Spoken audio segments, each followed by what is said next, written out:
Welcome to Disruption and Kindness. I'm Travis Swearengen, and I'm sitting here with my partner, Caleb Monroe. Hello.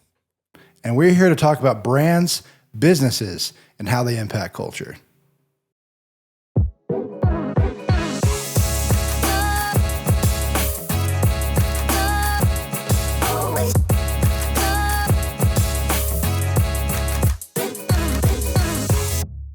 What's up, dude? Man, it's been a hot minute. It's been a hot minutes.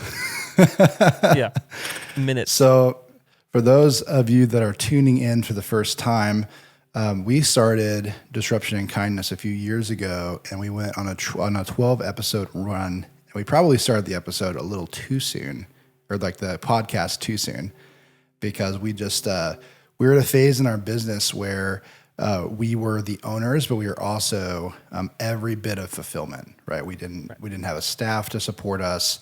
So as the company is growing, we're finding a need to create content to grow the business, but we also have the bandwidth to create it, which is fantastic. It's something about practicing what you preach a little bit. And I've always had a business principle that I love, where you as a business owner need to be doing the thing that only you can do. And to be honest, Travis and me, in terms of this podcast, that's something that only we can do. And there's a lot of fulfillment work that we're maintaining at a high quality that our business just had to scale up to actually allow us the freedom to be able to consistently put out content, which is the phase that we're in right now. I think a lot of people that know our business and have been following us have seen a lot more Facebook posts, a lot more Instagram posts, some video teasers that are coming out now from different work that we're doing. And I think that we're wanting to get out of that phase where the shoemaker's kids don't get shoes, where we are a business that does media, that does marketing, that does branding, and then we're the ones that let our business suffer the most because we're focusing on all of our clients' work instead of actually having dedicated time to work on our business instead of for our business. Right. So I realized how just like painfully apparent our lack of content was. I realized that every single year we do a birthday post for Monsoon. So every year I have Vince or Travis or one of the guys make a Monsoon birthday cake graphic with another candle on it. You know, that's just, we started that a couple years ago. I want it every year. We're going to do it again this year. And last year, I'm posting the birthday cake graphic, and I look at our post, our most recent post, and it was the birthday cake graphic from the previous year. Yeah, that's pretty concerning. Yeah. I was like, oh man, we need to work on our own brand, right? We need to take our own medicine, right? Yep. And it's a situation where Monsoon was growing, Monsoon was healthy, Monsoon was full of work, but we weren't at a point where we could actually set Monsoon up for success by bringing people along for the ride of what great work we were actually doing. We were doing a poor job communicating externally while we still were incredibly busy internally. And I know a lot of business owners feel that. Business is great when you have things to do. Business is not great when you're sitting there twiddling your thumbs and hoping somebody picks up the phone and calls you. So we were in a situation of a lot of work and a lot of busyness and a lot of growth, which is great. And I'm never going to complain about that. But you have to, at some point, make an investment in getting an ability to free yourself up to be able to create content. Otherwise, your reach is going to be small. You're going to be stuck in a word of mouth phase. And I have nothing wrong with word of mouth. Word of mouth is the best form of leads that we can get, but it also just limits your growth, and it limits people's ability to know you, and it limits your top of mind awareness if you're not able to put out really good quality content that lets people hear your heart, hear your expertise. And so that's kind of the pivot that we're making right now. I don't begrudge the past year. Oh, no. I don't begrudge all of the work that happened between those birthday posts, but the problem is we're not taking those things out and showing people, look at the quality work that we've accomplished. So. Oh, totally. And by the way, like the content thing, like maybe not all businesses will be heavily like leveraged by creating consistent content. That might not be every single company, but I think the principle still applies what Caleb's talking about here, because as a business owner, you should be only doing the things that you yourself can do, right? So I've talked about this in previous episodes. There is something called Pareto's principle. It's the 80-20 rule. It is known to be fractal, which means that 64% of the inputs or 4% of the inputs get 64% of the outputs. So as a business owner, you should be figuring out what are those high leverage tasks that you're going to need to grow your business. And then you need to be like living inside of that 4% at all times and letting everybody else take care of everything else. Or if you go 80-20, like you need to be taking care of the 20% of things that are going to get you 80% of your revenue, and you need to focus there. So as an entrepreneur, it is so important to invest and to build that team and to trust other people with all the other tasks that you really shouldn't be spending your time on, because otherwise you're not going to successfully grow anything.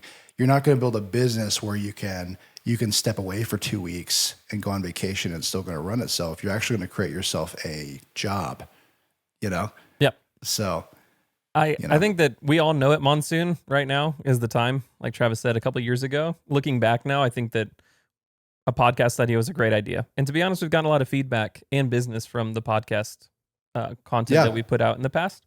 But I think that we all recognize what's been gathered together and built now inside of Monsoon. And we're sitting on something really special right now. I was talking to a client yesterday. We were doing a shoot up at Texas Tech, doing some drone footage from the top of a building for this commercial roofing company. And this guy said, "Hey man, when I was searching out, found your website and it was gorgeous." He's like, made us want to work with you. But I talked to my wife. She's a VP of a really big company and she'd never heard of Monsoon before. And I laughed, and I know that's where we're at. And I told him, I'm like, man, Monsoon right now is in the best kept secret phase. And that's not going to last very much longer. And I think that right now we're the best kept secret in Lubbock, Texas, in terms of video, web, brand. And the people that get the opportunity to work with us and walk through the stuff that we do with branding exercises and the deep dives that we're doing on the front end of work, it brings it to the next level where we have such incredible loyalty that we keep people for years and years and years. Oh yeah. And I don't know. It starts by doing everything you can to create amazing client success stories. You make them happy. You create raving fans out of them, and they just refer people to your business over and over and over again. And that's how we've been able to sustain ourselves. It's been word of mouth. It's been referrals. Our SEO is fantastic. So like we're ranking towards the top for everything we do almost. And you can't ask for much more, but for us not to plateau as an agency, we have to start creating content, and we have to be consistent with D&K. And so we have been investing in our staff. We have been investing in our infrastructure as a company. We're getting better at managing our time, So, I'm looking forward to this podcast, and I'm looking forward to, episode 13 and beyond, So. Yeah. I think this is going to be a much longer run.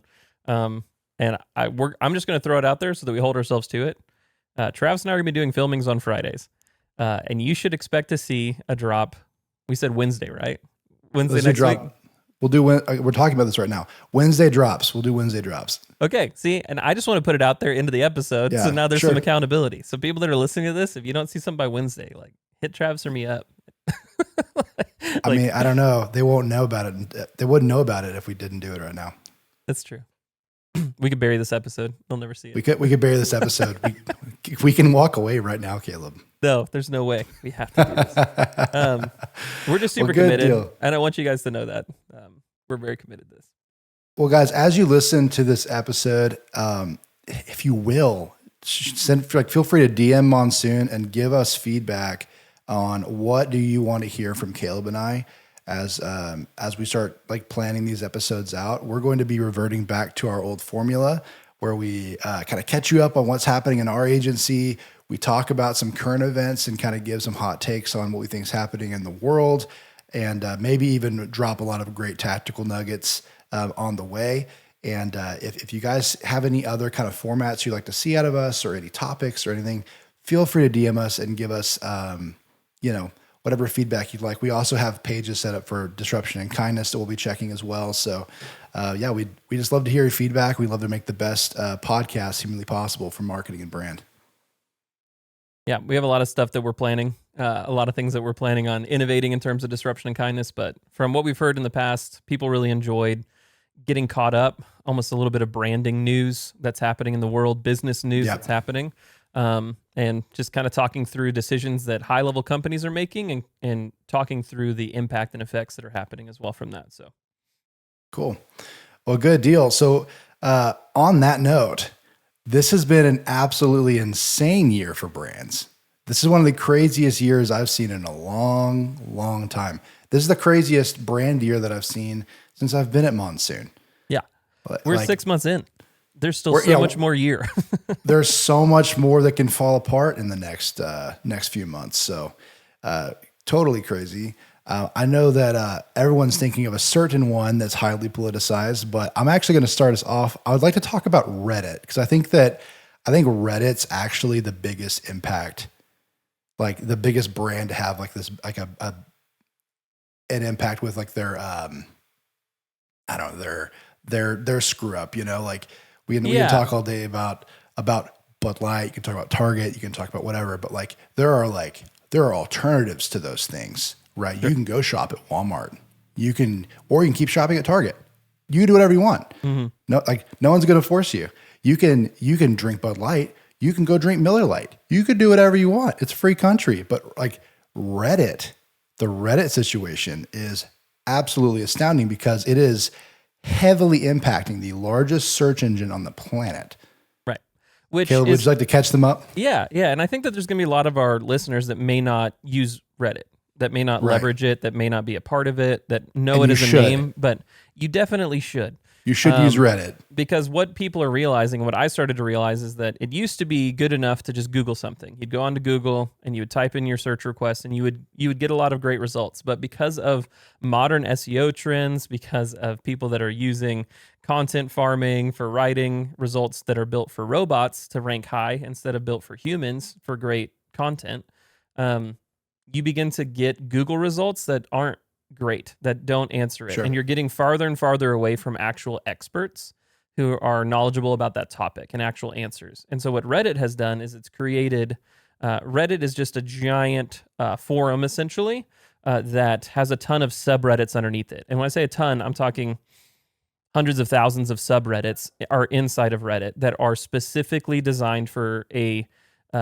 community to rally around. So you have like a woodworking subreddit, multiple woodworking subreddits. You have multiple gardening subreddits. You have there's around hobbies, around skill sets, around video games, around sports teams. There's a Dallas Cowboys subreddit. There's a, Atlanta Falcons subreddit. Like if you have a community and an interest and you want to go find those people that are as passionate as you are and want to learn from them or be around them, Reddit's the place to do that. And so you would just join a subreddit and then users are making posts. And what I love about Reddit is that it has the ability to, you're on the topic level and on content or comments underneath the topic, you're able to upvote or downvote posts that people make. So only the cream rises to the top of Reddit. So for you, anybody can make a post and people will scroll a new section and they'll look at the post. And if they like what you're saying and they like the question that you're offering and they want more people to see the post, they will hit the up arrow. And more people that hit the up arrow, more and more visibility will happen inside of that subreddit, depending on how big it is. And so only the best questions, the best topics, or the most controversial ones make it to the top of visibility for more and more people to see it. And the same thing goes for comments. Anybody can comment underneath the post, but instead of Facebook, where it's just one giant mush of comments underneath the post, people can upvote or downvote comments. And so only the best comments, the most knowledgeable or funny, to be honest, most of the first comments inside of Reddit posts are the people that made a really great joke. But what is great about Reddit is that now when I will Google a topic and I will add the word Reddit after it because I know that Reddit is going to serve me the exact question I'm looking for and the exact answer that I need very quickly. It is the fastest way to get an answer about anything that I want an answer for because there's a subreddit. And so over time, Reddit, I believe, has replaced Google as a much more valuable search engine tool. Not for businesses, not for people that are looking for services, but people that are looking for answers. Reddit is the search engine. So that's a little long-winded explanation for Reddit for people that aren't aware of it. But the controversy that's happening right now is that there's a lot of third-party tools that are leveraging Reddit's APIs. So instead of using the Reddit app on your phone, you could be using an app called Apollo, and you could be using different apps where it's still serving the same content, but with a different skin, different features, sets, etc. And there's a lot of communities that are using Apollo instead of Reddit. And Reddit just came out with a thing where they raised the rates to, I think, $20 million plus a year to Yeah, 22 million. 22 million a year to access their API, and which is essentially killing off all the third-party tools. Mhm. So all of the Reddit communities that use these tools wanted to protect the third-party tools and the investors and the developers that have been a big part of the community. So they decided to try and have a conversation with the CEO of Reddit. The CEO of Reddit did an interview style Reddit. It's called an Ask Me Anything, where he'll show up and he'll answer questions. And all of his responses that he made was, "We're not changing our mind on this. We're not coming to the table to have conversations." And so Reddit decided to show them how big their user base is, and all the Reddit subreddits, lots of them, banded together to essentially go on strike. And so they had a 48-hour blackout that, to be honest, lots of communities have decided to make a permanent blackout now, where they've set all of those subreddits that were full of great knowledge, full of great user interaction, full of great stuff, have gone dark, and you can't access them anymore. So it's now starting to create a lot of issues. Maybe a equivalent that might help people understand this is, imagine if 85% of Facebook's content were locked behind private groups, and suddenly you can't access anything on the entire website, but you have all of these Google searches that have put Reddit towards the very top of the organic listings, and those links are just going directly to dead subreddits, to closed off dark subreddits. So people can't get what they want anymore. So Reddit's quality is let's say open all the subreddits up, it's irreparably damaged. But on top of that, it is definitely driving down the stock of Google's usefulness. Yep. Which is super interesting. Super interesting, to the point where people are actually saying, hey, the smartest thing right now would be for Google to buy Reddit, keep it the way that it is, because it's helping Google be that much more impactful because of Reddit search results that are happening. Sure. But I think another way to think about it too, if you're not even on social media, if you just turn your TV on and you're used to cable, and 85% of channels that you could access were black and blank and people were taking a strike, you would feel that as a user, trying to just scroll through and trying to look at just TV and to watch TV. And so these subreddits, they represent over 2 billion, almost 3 billion accounts that are a part of them. Now, granted, they're counting, I could be follow one subreddit and another subreddit, and I'd be counted in both of those. But just this sheer scope and scale of the subreddits that are turning off. They were having server issues the first moment that it happened. And like Travis is saying, I think it's actually starting to damage some company stock. I think that there are brands that were very excited about their subreddits and their communities that are now being harmed because of this. So they're starting to build some pressure and steam for sure. Oh yeah, I mean, imagine all the content and community built around the NBA subreddit, especially right now during the finals. Yep. All the buzz that should be going on right now about the Nuggets getting their first championship win, and that can't happen right now because the moderators of the NBA subreddit have made it private, right? So there's a lot of pressure from brands right now on Reddit going hey, you've got to contain this. So the CEO of Reddit wants to stand his ground and be like, hey, it's expensive to run a company. We need that $22 million per license, since you're building, his stance is they're building their companies off of his brand. But in reality, a lot of these apps like Apollo really built Reddit's brand. Right. Right. So it's they're symbiotic in that way, So a lot of companies are starting to get damaged. The sentiment that's come out of Reddit CEO is that this protest is going to pass, and this is not going to be, this isn't going to go on forever. Right. But now he's planning a really big move, because all these communities are locked down by a handful of moderators. So you could be a follower of the NBA subreddit with say 1 million people or NBA subreddit followers, but you could have 20 mods, and you have a minute group of people shutting down an entire Reddit for a bunch of people.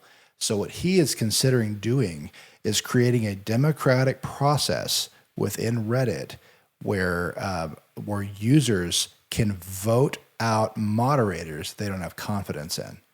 So if you have a bunch of users that want to vote out the moderators because they want their subreddit open back up again, they will do that, right? Right. So there's been this big standoff between, is Reddit going to allow them to keep all the subreddits dark, or are they going to just forcefully open all the Reddits and tick everybody off, and it's gonna be a bad move? And then they come out with this thing saying, okay, well, actually, we'll just let the users vote for who they want their moderators to be.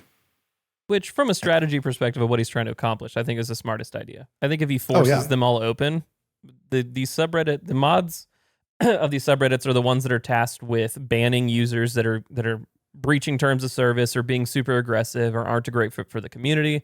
They're also tasked with locking posts that are getting really off topic or potentially leaking information or being damaging. I mean, they're the ones that are moderating all of the subreddit. And so you usually need, when you get very, very large amounts of people, you'll have a team of 20 to 40 moderators because you need eyeballs everywhere.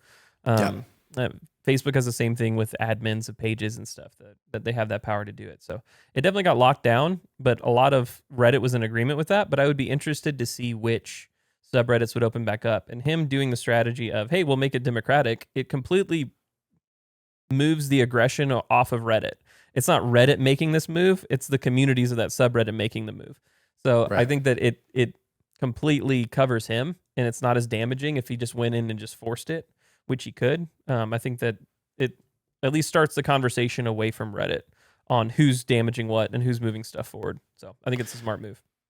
Like, I think it's brilliant, and in the sense of like your options were to forcefully open Reddit back up, to be held hostage by people, or to come up with a way for the community to actually weed itself out.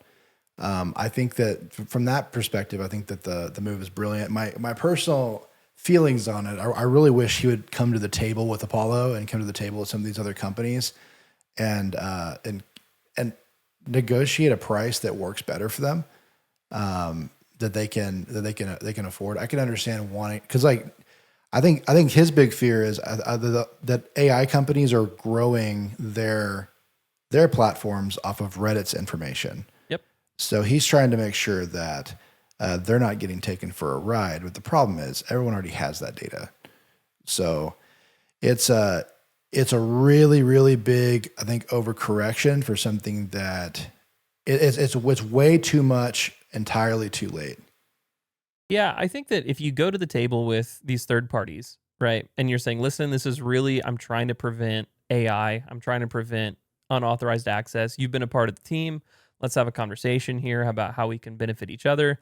Let me see your financials. You see my financials. Let's come up with an actual amount per year that's feasible. Maybe we ramp up towards that and find ways to monetize it, et cetera. You know, I think that if you went to the table, you wouldn't have this PR disaster and nightmare where like 200,000 plus subreddits are dark, and the amount of communities and stuff that are in them are dark, you know? And I think that you have people that have lost trust in Reddit and the CEO because he put a target on his back because he didn't take the time on the front end to communicate. And what I think we're seeing across the board with a lot of businesses right now is they're making moves that are completely opposed to their communities that use it. And I think there's a giant separation. It's a dangerous separation between the CEO's top level understanding of who uses his company versus the actual tribal understanding of the people that use Reddit and what they care about. And there's a chasm between those two. And his move that he made makes the most fiscal sense. It's incredibly financially smart. He's trying to protect Reddit. And to be honest, it's a third-party tool that's accessing something he built, right? That he has 100% ownership in, and Apollo's just a third party that's there. So I get it from his perspective on where he's coming from business, right? To try and remove some people that he may feel like are leeching off of it. But the sentiment that these people are leeching off of it and that this will just go away is completely opposed by the majority of the community that actually uses it. Reddit dies without its users. That's the truth. Like Reddit's on the up and up right now, but it doesn't function without its users, and it doesn't function without voluntary people who are not paid. These moderators of these communities are not paid. They're just passionate people that know the subject that they're in, that love being a part of conversations and facilitating discussion and moving these communities forward. So I think, and they want to be thought leaders, right? They want to be thought leaders in those spots, and some of the best places to do that or to break into that sphere is to become a Reddit mod. uh, you get complete access to start a community and to start building trust, right? And I think people will Right. look to you as a admin, a mod, hopefully with a lot of faith that you're an expert inside of your field. And there's some bad moderators, just like there's some bad politicians and there's some bad, agencies. You're going to have those moments. But I think that the main issue right now is that what we're seeing across the board in 2023 are businesses making moves that are completely opposed to the heartbeat of the communities that they're in. And then there's major backlash. And then they just have a shocked expression on their face going, oh, we didn't expect this. When anybody on the outside, if you just asked anybody, like that was a Right. part of the community, if you had just floated the idea before you made it, like it was the most painfully obvious thing that was going to happen from those situations. And so I know that Reddit's not the only one that's struggling through some issues right now in 2023 that fits that same bill. So I have personally never used Apollo. Have you? No. Mm-mm. Okay. So I've always heard that the reason why people love Apollo is because it's got a better UI. Yeah. I've never experienced that, I guess, so I can't really weigh in on that too much. But in my mind, it's like if you need Apollo to live, it's like you're clearly just not investing in, like, Apollo shouldn't need to exist, right? Right. No, I think that you're having a company who's made that doesn't have to worry about the actual server side of running Reddit, of receiving these comments, receiving these posts, having everything run, and all they're really worried about is pulling that information in so they can focus their time and attention and energy into the UI UX side of Reddit to make a better user experience, to actually code a better video player. That's one of the main reasons that Apollo's loved so much, is Reddit's video player is awful. It's pretty bad. So I Sure. think that they can focus on the feature sets, and that this can be complementary. You could have Reddit say, hey, you could be more front end, we could be more back end. Let's absorb, let's do that. If we're doing 22 million, like, I don't know what Apollo would value itself at. I have no clue. But if Reddit shuts it down, it's valued at 0. So I think they have a lot of leverage here to try and pull them into being a part of the team. And I think they missed out on it. For sure. I mean, so this is completely out of left field. We did not discuss talking about this, but Perfect. I know. I just thought about this. So this is a similar move that I think Hasbro made this year with Wizards of the Coast. Did you keep up with that at all? Mm-hmm. Yeah. So Wizards of the Coast are a company owned by Hasbro, and they created the popular game Dungeons and Dragons. And Dungeons and Dragons has built their entire brand on the back of content creators and also people that would write stories, content, books, whatever around their game system. Right.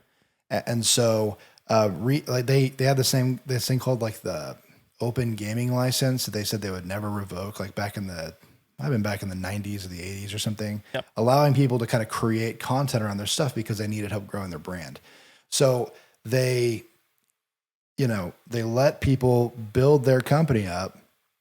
And then this year, Hasbro decided they wanted to change the open gaming license. And one of the leaked stipulations of this new gaming license is they can seize the intellectual property of these third-party creators when they're using their system. Right. And so they hosed the hand that has fed them for so long, and the user base like revolted, like wouldn't go see their movie, like they're all looking at different gaming systems, all kinds of stuff.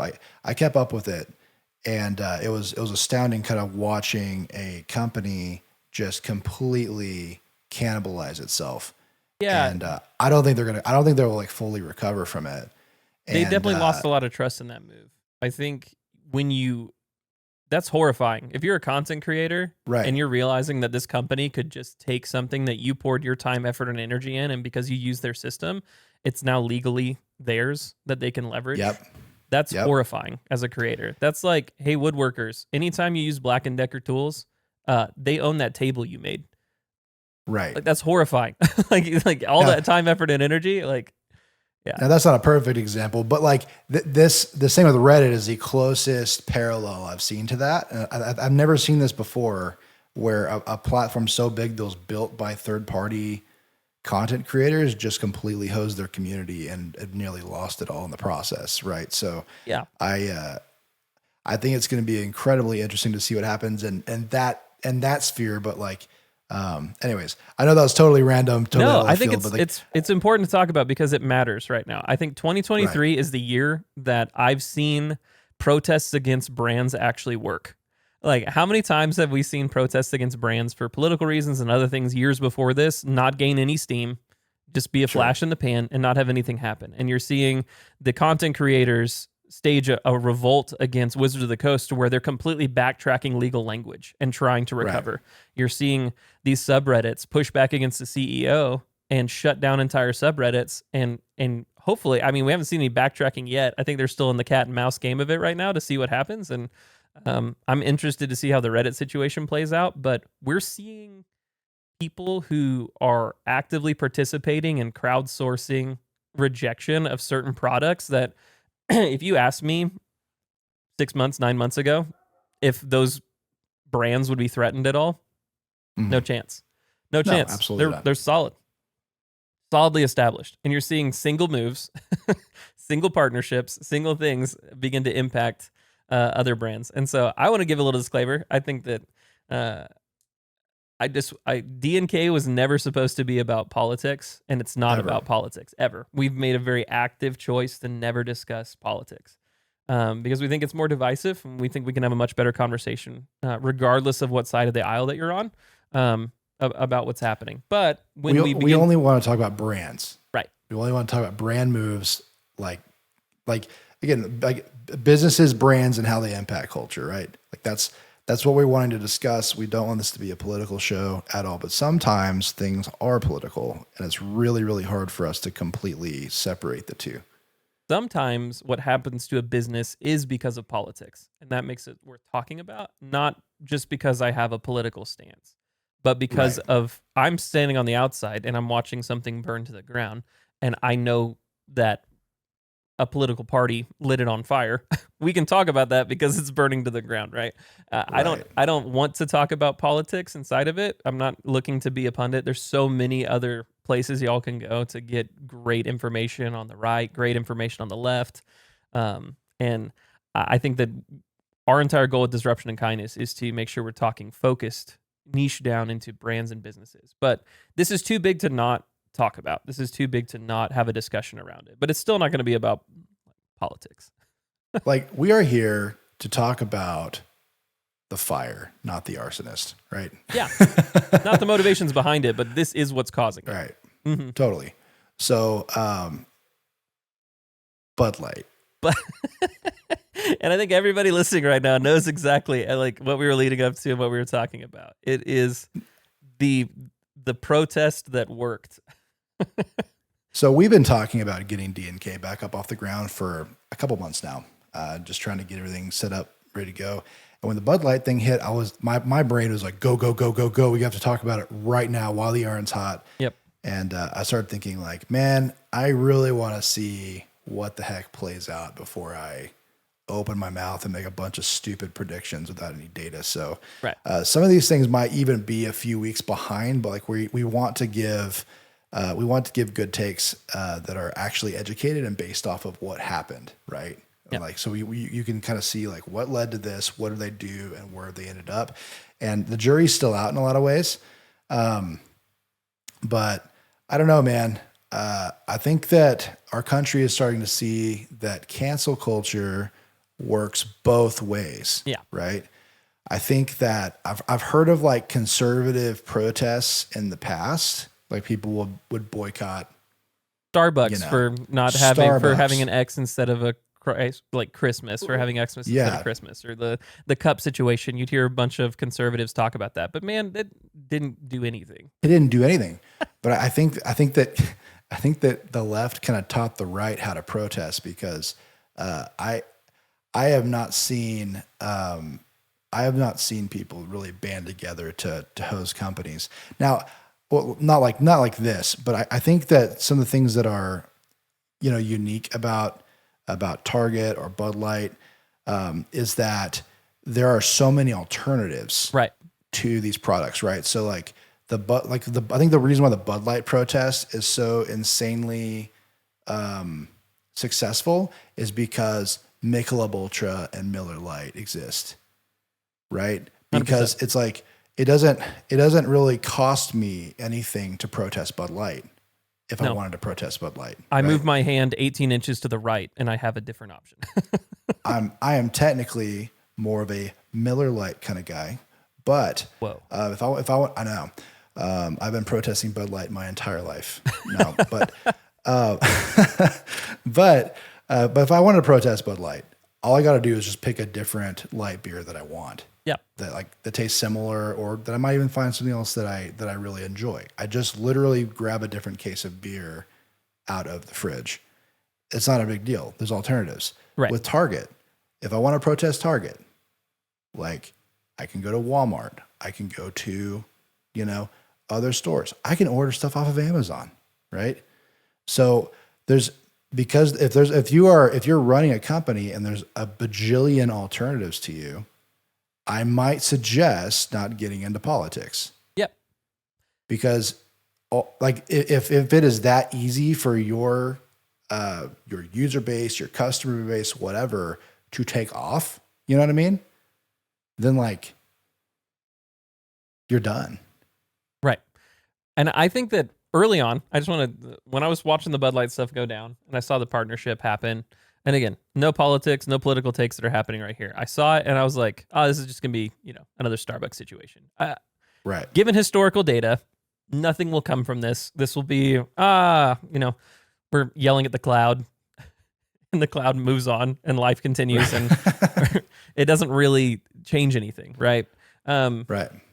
And when it changed for me was when I started to see sports stadiums lines where people were actively not lining up in line to purchase Bud Light at stadiums.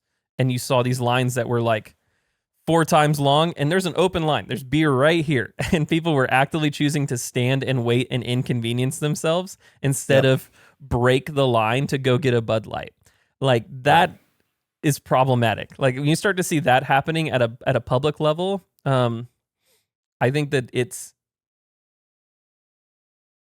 again, what Bud Light did not understand about their demographic, and when they came out and said it, and they gave an excuse and a reason, a valid one, for people to move over. And like I said earlier, the inconvenience for me is moving 18 inches to the right and choosing their competitor. Like they're right next to each other in the grocery store. They're right next to each other in the gas station, at the liquor store. I'm not that inconvenienced, but you've given me a reason. And I think, to be honest, I think Bud Light made it so much worse for themselves because they decided to take a stance. And we were wanting to talk about this too, right? Yeah. Companies, if you're going to get into politics, if you're going to do this, you need to stick to your guns no matter the cost. If you're going to make a stance, you have to ride that thing into the sunset and not care about the demographics, because the worst thing that you can do, and we've seen Bud Light do this, we've seen Target do this, we've seen Wizards of the Coast do this. The worst thing that you can do is take a stance politically, and you're going to make one party really happy. And this goes both ways. You could take a stance and you're going to make one party happy. You're going to make the other party unhappy. You're going to have some protest that happens because you've made one unhappy. And then you start to feel the pushback of that protest. And the worst thing for you to do at that point is to waffle. The worst thing for you to do is to come to backtrack and to say, actually, sorry, we didn't mean to make that stance, especially if you're making a stance on something that people feel very strongly about is an identity issue, etc. Like you can't come out and say, we support this, and then 3 weeks later backtrack, because now you've offended both sides. You've walked to the middle of a bridge and you've lit both sides on fire. Now you've made both sides mad. And that's what happened in Bud Light. Bud Light had the partnership with Dylan Mulvaney. The right got really mad. And then the left was super stoked. They're talking about the rights, like the liberal people were loving Bud Light and they were going to go purchase it and stuff. Like they were very happy about it. And then Bud Light came out with all this backlash, and they essentially ended up saying, hey, this was a third-party agency that made this decision for us. We did not give them authorization. We're looking into our policies for how we approve marketing. And essentially, like, that partnership was garbage, and we shouldn't have been a part of it, was their way of coming out and saying that. And now the right is still mad, which is a lie. Which is a massive lie. That anybody can see through. I'm so sorry to interrupt you. No agency has the authority to mass produce cans or a design on cans and ship them all over the country without your knowledge. Right. It doesn't work. Without your okay. Agencies do not get that kind of authority within companies. It does not happen. Right. So you now messed with the right, who's still mad. You didn't solve it. That little PR statement did not solve the right's upset. And now you've given the left a reason, who was your only friend on this issue. You've now made them really mad because you literally proved you don't actually care about what you're talking about. You're just trying to follow the money. Like, and that's all that they were trying to do, was to increase profits through trying to fake align themselves with something that they clearly don't believe, because they waffled on this issue. And so I think that now all people are mad at them, and they've just left themselves in this situation where I think just a couple days ago, Bud Light lost the #1 beer spot. Now, granted, they lost the #1 beer spot to, I think, Modelo, which is also owned by Anheuser-Busch. So it's not like people need to not like, woohoo, celebrate it, because there's still like, there's some confusion because of the family of products that Bush owns.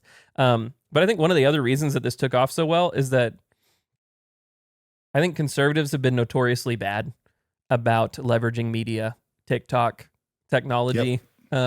And they're starting to get a little bit better. But what ended up happening early on, and I laughed at it straight up because I think it's so funny, that these people were going to protest Bud Light by going and purchasing a full cost 24-pack of Bud Lights just so they could shoot it on film with their guns.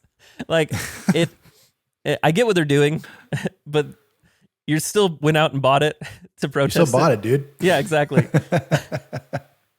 It was just a funny little logic moment. But what's interesting is that those videos of people doing that, those videos of people, I saw a Tannerite one where these guys just drove out with Bud Light and shot Tannerite. It was like the most like redneck protest expression of, I'm going to blow your product up and show my unhappiness with it.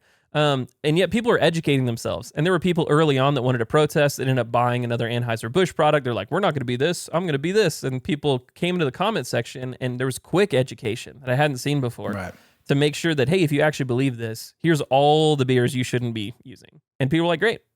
And they've moved off past that. But what's insane is that it's week over week over week of percentage declines. And when you're talking about percent declines week to week, that's really concerning. You're talking 27% declines from the previous week. I think it was what came out this week.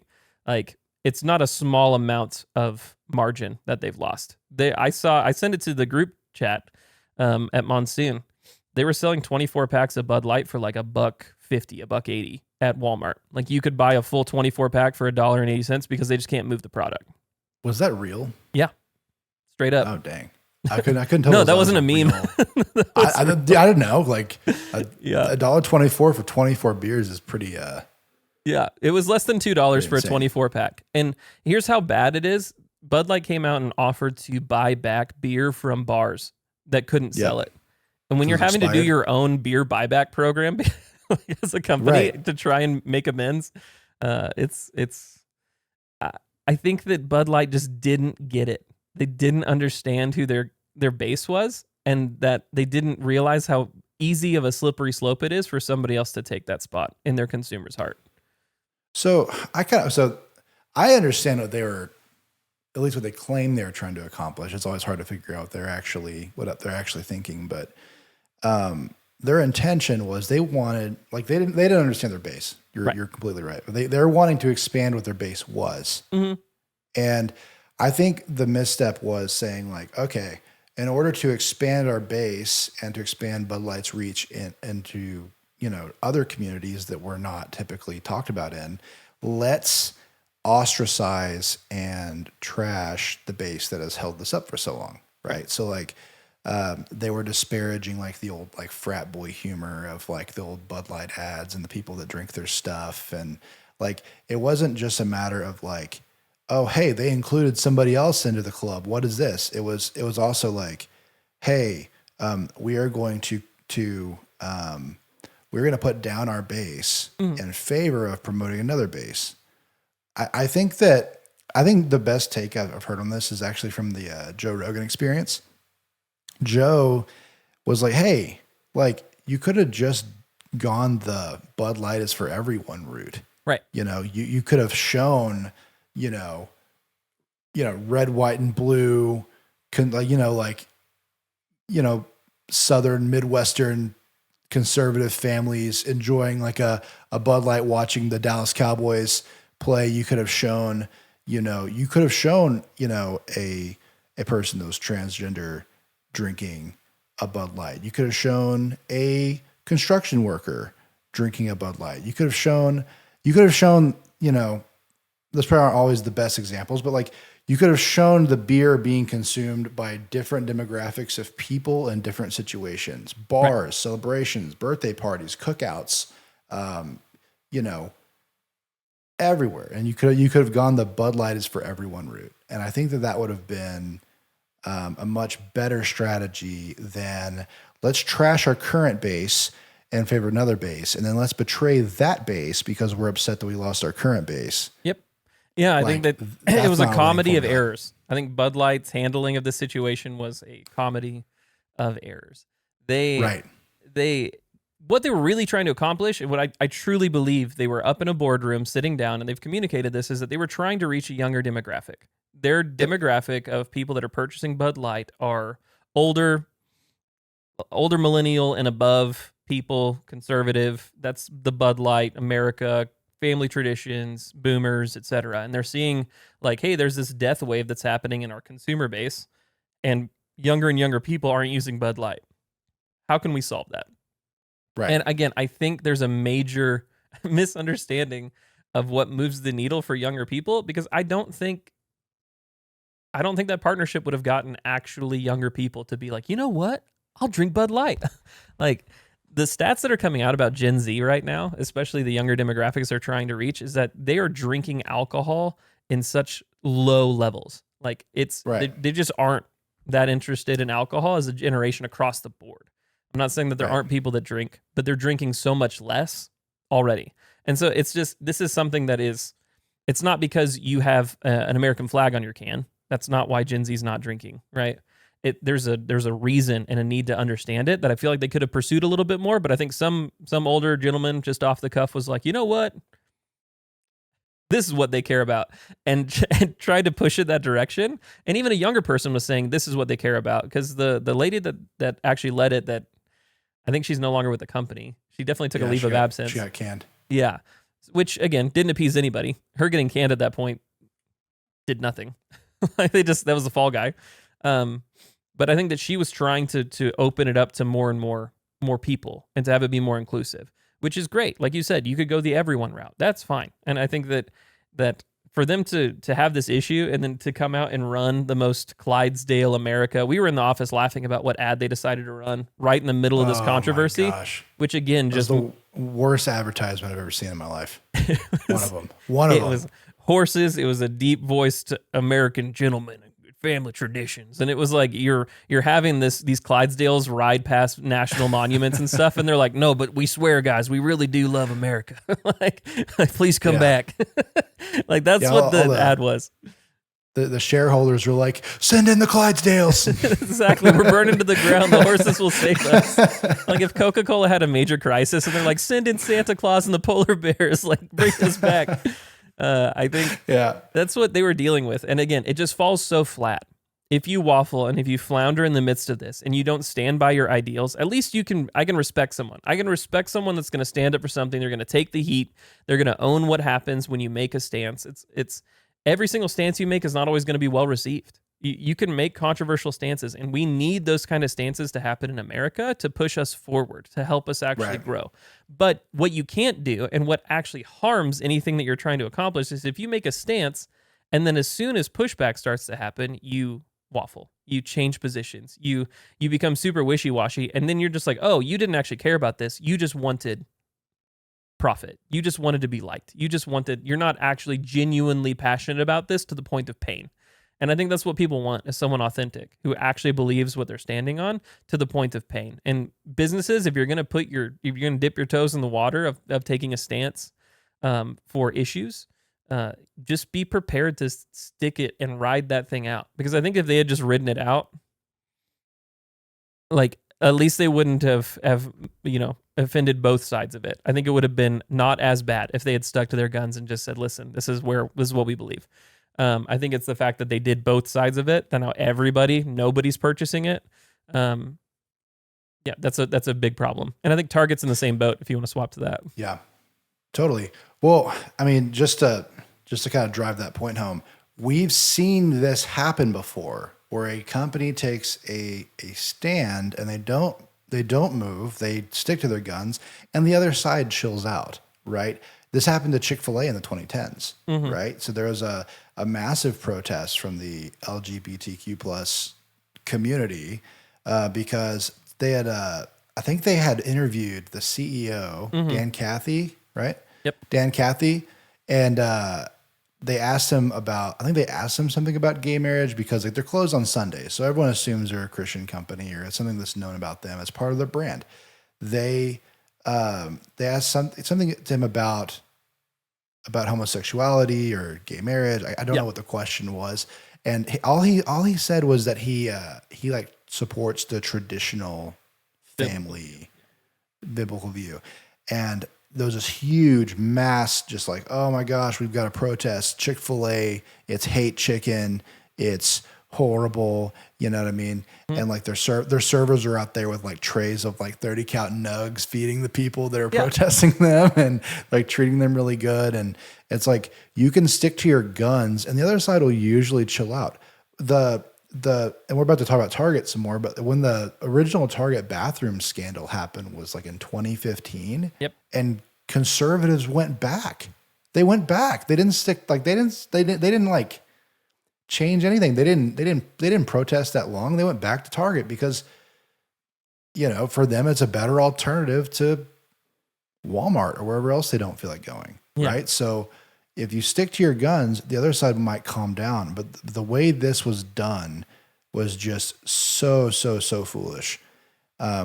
If you're taking a stand for anything, you are saying, I believe in this cause to the point of it being a detriment to myself, my family, and my company. Right. Right.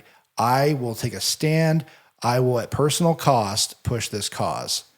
Right. But what happens is companies, and I've seen people do this in our city. I've seen you take a big, grandiose political stand, and then the community responds how they respond, and then you're upset about the clapback, or you're upset about your sales dropping, or you're upset about it's like you knew that was a possibility, Right? You knew that was a possibility of happening, right? So like you need to stick to your guns. If you're taking a stance in politics, you've got to stay put. Yeah. You've got to. Yeah, and I think that the ramp up that's happened, I mean, we've started to see smaller little movements that crop up or whatever. I mean, Cuties on Netflix was a big one that happened. The Balenciaga thing was a big one that happened where they were, you know, child actors with bondage photos and stuff that were happening inside of the ad where people are protesting it. And I think that you're starting to see bigger spikes of vocalization over something that people don't agree with, where they feel like a brand has crossed the line. And it's on both sides of the aisle. Right. And so I think that more and more, what started to happen with Bud Light began to freak other brands out to where early on, month of June was happening, and you have these other companies that are having full board meetings saying, listen, we don't want to pull a Bud Light. we are not interested in becoming the next Bud Light. And I think that Target's boardroom got together, and they had already early rolled out Pride Month stuff. And so they'd put it in their stores, front and center. It was there. And then conservatives latched a hold of a partnership that was happening over some T-shirts that were going out and some products that were going out that some guy that believes in Satanism was actually putting, you know, apparel on things that were encouraging violence towards, you know, there's just a bunch of stuff that was going on specifically with this designer clothing partnership. Same way that with Bud Light, it was specifically over a partnership that was happening with it too. And what's interesting is that Target, just like a week into Pride Month, Target pulled their stuff from the center of their store, the high traffic areas, and they pushed it all the way to the back. Like this was like company wide across America memo where they're going to push it all the way to the very, very back of the store. And so you had the left who was super stoked, very excited about this partnership, loved the Pride Month stuff. There's a really, really viral TikTok that's out right now where this mom who brought her daughter in who identifies with that clothing she was very happy about seeing all that stuff. And now she's like in tears in Target saying, listen, I saw you moved it all the way to the very back. And now I can't bring my daughter in here because now I feel like you've moved my daughter's identity to the very back of the store during the month that we're supposed to be celebrating her. whatever you believe on either side of it, just know that these are the takes that are coming out on either side. And you have Target, who's trying to not become the next Bud Light, who ends up becoming the next Bud Light uh, because they're waffling in the middle of the month. When if they had Right. just left the clothes there and let people rage, there was a satire article that I read that said women's Target protest lasts like the 8 minutes it took for her to walk into Walmart. And it's like, I think that's Right. true. I don't think the Target's going to go the same way that Bud Light is because of the ecosystem that they built and the amount of brand loyalty that's there. Um, and I think the Target is too strong a little bit for. I would be very concerned. I just don't think that there is a other grocery store that is that rampant that offers the experience that Target does. To go grab a Starbucks, to go shop for much more expensive things than other stores have. I think that there's a lot of loyalty for Target that's there that I don't think it'll be as big of a thing. But I think that they've in the middle of Pride Month, offended the people they were trying to take a stance for and proven once again that they really don't fully believe this. They're not super authentic on this issue. They're just going to follow the money as a business. Right. And if you're going to do that, and I'm never going to fault a company for following the money. I'm never going to fault a company for caring about profits. We don't exist if the profits don't happen. Like that's Right. just the reality of it. But if that's your stance and that's what you authentically actually believe more than Yep. anything, you need to stay out of politics. If that's what you believe, you need to not. The best way to protect your profits is to not try and gamble and risk that this is going to play out well and it's going to grow and boost. So just don't take a Right. stance. Take no stance, and just be a company that sells clothes. Be a company that sells electronics. Be a company that has mediocre popcorn right next to the Starbucks shop. Like be that, but don't don't take a stance and risk it if you're going to waffle and just expose to everybody else the fact that you actually don't believe what you're saying you believe. Right.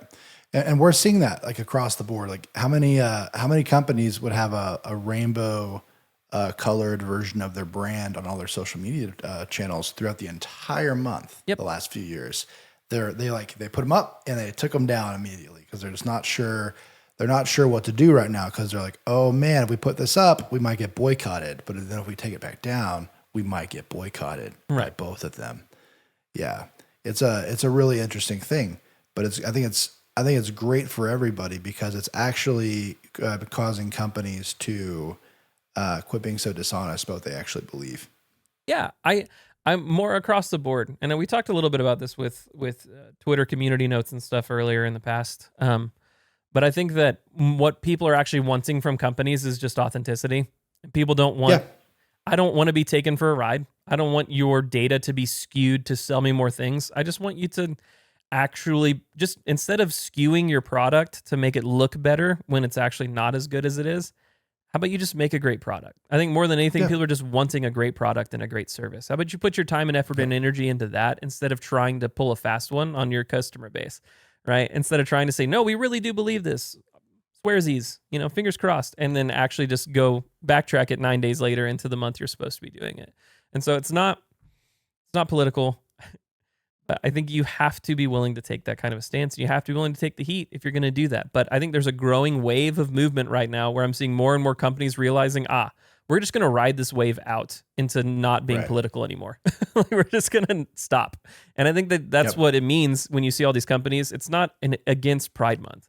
They're saying there's an opportunity amongst all this confusion, amongst all the headlines, where these other companies are taking the heat for us to sneak out the back door right now with minimal damage. And I think they're taking full advantage of that to pull the ripcord in the middle of chaos instead of waiting a couple months when it's calmed down and then making that kind of a stance swap. So to be honest, like when I grew up, companies were just a place where you bought a hammer, you bought a burger. No one really cared about the politics. And that was just reflective of the generation that our parents were in. And I think that people have started to care more and more and more about what does your company believe, the personification of this brand as an identity that I need it to align with me.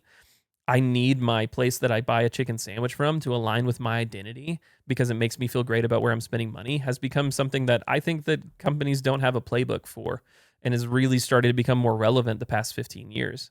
And I Sure. think that if my hot take is that I think we're on the way out of that being as big of an issue. I think you're always going to have companies that will take a stand, But I think that they'll go back to doing it the way that it was before, where you go create a foundation, go create a nonprofit, go create something that's disconnected a little bit, that you can say, hey, we're putting money in, you can pat yourselves on the back and have a cause that you believe in, but they're gonna offload that. They're gonna export that to another brand where they can still say that they're doing that stuff without needing to tout or flaunt it, because I think consumers are losing interest in companies that are just there to make a buck and take advantage of something they don't believe in for profit. I think that they want something authentic. Totally. Absolutely, man. Absolutely. So what I think might be kind of fun is next year, I think we should pull some of these clips up and see if any of our predictions came true. Sure. You know? Yeah. So like what do you think is going to happen next June? Next June for Pride Month. Pride Month? Yeah, with brands. What are they going to do? I think we'll see how right or wrong we are. Yeah, I think you're going to have brands that still stick to their guns, that call it important. I think that you're going to have major ones that have a larger demographic base, especially ones that are skewed more conservative. Here's what I'll say. Any company that changed their logo this Pride Month won't have a rainbow logo next Pride Month. I think the MLB is what I'm looking at mostly. I'm looking at you, MLB, because you had a rainbow baseball player and then you changed it immediately. And you said it was for celebrating some guy, but you didn't change it back. So convenient. I'm gonna make sure they didn't change it back before I make that kind of a comment. But I'm pretty sure they didn't. So that's my hot take. What's your hot take? I completely agree. I think that companies that changed it really fast or have been wishy-washy this year might not even jump in at all next year. But I think that's going to be heavily dependent on seeing how everything shakes out with Target and Bud Light. I think people are going to wait and see how the dust settles and make a choice then, which, that's an obvious and safe answer for me. But yeah, I completely agree. I think the ones that are really, really wishy-washy right now are probably not even going to be participating at all next year. Yeah. So MLB, it's just the normal MLB logo, and we're still halfway through June. So I feel like the fact that they came out and said the reason was this day that they were celebrating this guy, and they changed it, but then they just changed it back to their normal one. So I think that the people with the sheep's clothing are going to exit themselves from this conversation. The people that have an actual belief and value around this, that are willing to take the heat, are going to be the ones that stand up next Pride Month and still have the rainbow logo and stuff that's there. Thank you guys so much for watching episode 13 of Disruption and Kindness. If you have any feedback at all for us or topics you'd like discussed, please go to our Facebook page for Disruption and Kindness, or our agency, Monsoon. We do excellent web and branding work, and we'd love to get your feedback on our podcast, but also on our portfolio. You can see our portfolio at www.growwithmonsoon.com. And we'll see you next week. Thanks, guys.